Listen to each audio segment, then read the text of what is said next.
My birthday began like any other morning, quiet, ordinary, except something about the silence felt wrong.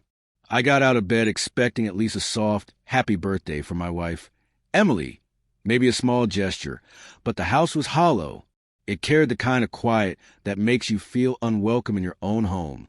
I tried brushing it off, telling myself she was busy, but deep down I recognized this feeling. The last time she acted like this, her indifference cut me sharper than any argument could. Still, I hoped today would be different. The hours crawled by. I went through my routine, pretending not to notice the complete lack of acknowledgement. The clock ticked louder than usual, each minute a reminder that the one person who should have cared didn't even bother. By noon, I checked my phone, expecting at least a simple birthday message. Nothing. My stomach twisted. I hadn't planned anything extravagant, just a little warmth, a touch of effort. But even that was too much for her. We were supposed to host a small gathering that evening. When the doorbell finally rang, I hesitated. The idea of stepping into a room full of people while feeling invisible made my chest tighten. Emily arrived last, looking casual, her smile strained, eyes sliding past me like I wasn't even there. She mumbled something about being too tired to celebrate. I forced a practiced smile to hide the sting. Everyone else was cheerful, unaware of the storm under the surface. And then everything shifted. Her cousin Olivia noticed me sitting quietly, shoulders hunched, trying to blend into the furniture.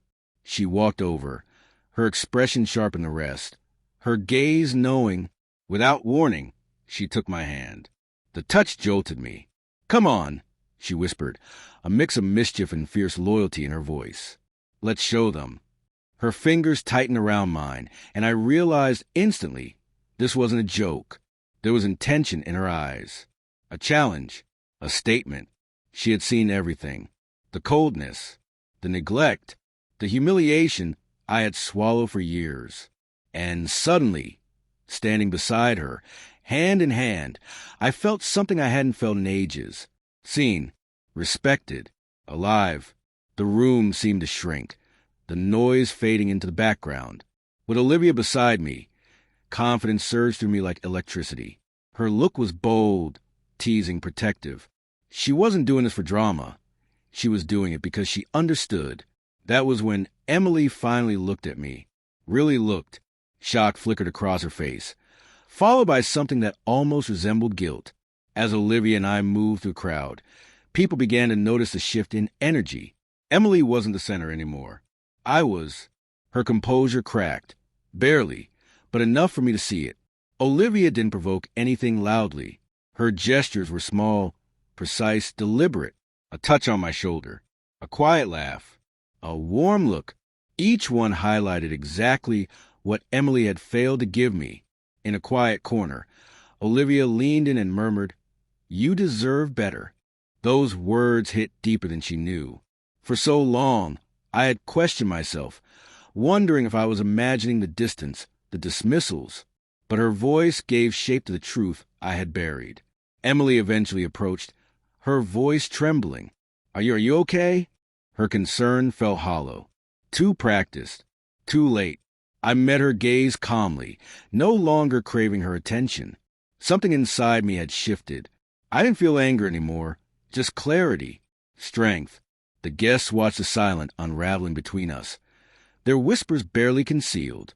Olivia stayed by my side, her presence warm and steady, and that alone said everything. Emily knew it too. By the time the party ended, the damage was done, and not to me. For once, I didn't feel small or overlooked. I felt grounded, confident, in control of a narrative she had dominated for far too long. When she came to me at the very end, her voice small and unsteady, "I just wanted this to be special." The words fell flat. I answered simply, "It's fine," because it was. For me, at least, I finally saw the truth clearly. I no longer needed her acknowledgement to feel valued. Olivia's hand slipped into mine again. "Let's go," she said softly. And I went, not out of rebellion, out of freedom. The night air outside was cool and clean, filling my lungs with a sense of release I hadn't felt in years. My birthday, ignored, dismissed, had transformed into something unexpectedly powerful. A turning point. A moment where the balance shifted, where the attention and respect I had been denied finally found their way back to me. And Emily, whether she realized it or not, she had learned a lesson she wouldn't forget. Because this time, I wasn't walking away unseen. I was walking away finally understood, first by someone else, and then, most importantly, by myself.